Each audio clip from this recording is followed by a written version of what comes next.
Welcome to today's lesson on how to play the kalimba. The tune we're learning is called the Butterfly, and there are three parts to it. We label them A, B and C. So this is the A part. You can download the tablature for this from my website, and the address for that is on your screen now. This particular kalimba is tuned to G major, and what you need to know is that the lowest note is not G, is actually B.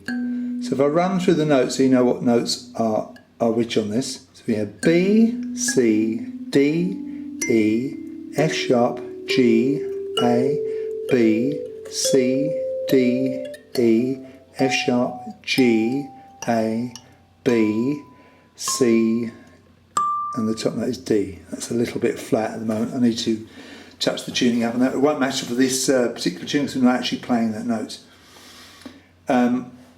So those are the notes, and the root note, the G, is actually there. It's note number 6, counting this side. 1, 2, 3, 4, 5, 6. If you look at the tablature, the notes are numbered along the top, and they're also labelled, and you can hear that the notes get higher as you progress out. Some kalimbas have duplicate notes on both sides. This one, all the notes are different. The tune The Butterfly is what we call a slip jig in a funny times integer, 9, 8. You're counting in nines.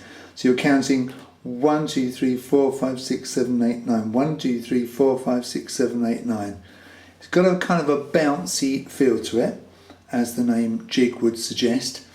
And let's have a look at the very first bar. Basically, the whole of the left side of the kalimba you deal with your left thumb, and the right side you deal with your right thumb. I also should mention that I've got the kalimba on a cardboard box here. It just gives it a little bit more resonance, a little bit of a warmer sound, and a little bit more volume. So that's a good little tip that was given to me the other day, and I'm using it in this video. So the first part of the tune is all on the left hand side. And by the way, you should use your thumbnail. Now my thumbnail at the moment is not really long enough. I'm trying to grow my thumbnails for the purpose of playing this instrument, but don't use the back of your thumb, the fleshy part, because it will get very sore.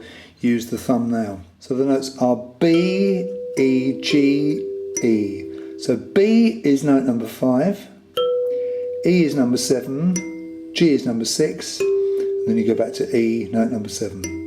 All done with one thumb there, your left hand thumb. And then the next note you need here is on the right hand side, which is an F sharp, note number 11, and that's played with your right thumb. So that gives us like that. Quite an interesting little tune, isn't it?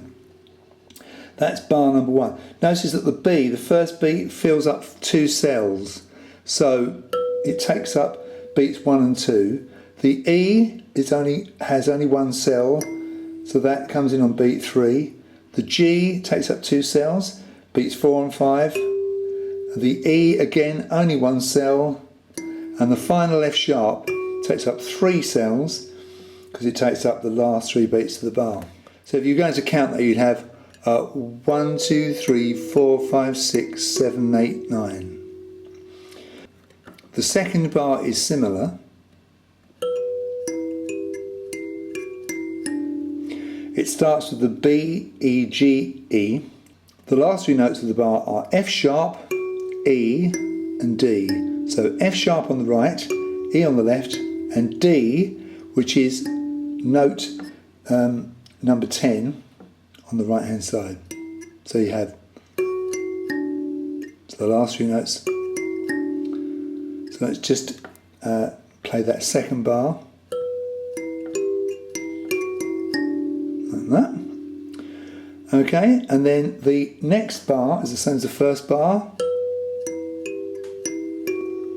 Okay, and the last bar, the 4th bar of this A part, starts on the left hand side with our B, but you go to the left, you go higher, you play 1 B, 2 Ds, back to the B, so B, D, D, B, B, D, D, B, and the B is held for 2 beat, it takes up 2 cells.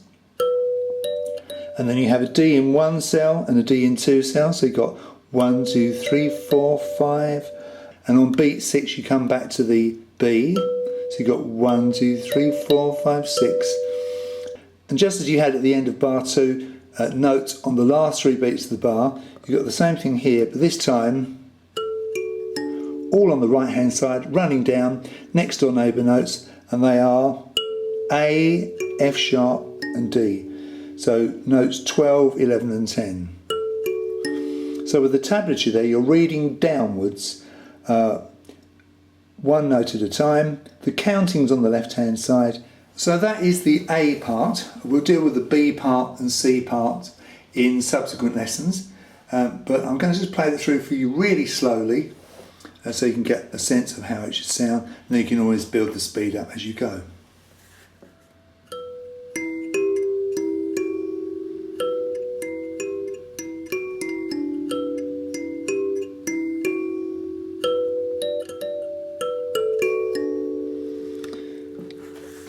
Now obviously the way I'm filming this is I'm standing behind the camera and reaching round like that. It's not the most comfortable way to play. You can sit with this thing in your lap. It's a lovely little instrument to play, and you can sit and fiddle around with it anywhere. So sit and watching the TV, sit in bed and play. It's great, and it doesn't make a lot of noise. You're not going to annoy your family members or your neighbours. Great little instrument. You can tune them to loads of different things. This particular one comes from the Devon Harp Centre down in Totnes in the southwest of England, and you know, they're not expensive, these instruments, and you could probably well afford 2 or 3 of them tuned in different ways. When this one came in, it was tuned to a D major pentatonic, and I subsequently tuned it to A major, and then the next day to the G major that it's now in. Anyway, that's the end of that lesson on the A part of the butterfly, and we'll look forward to the B parts and C parts in subsequent videos. Thanks for watching.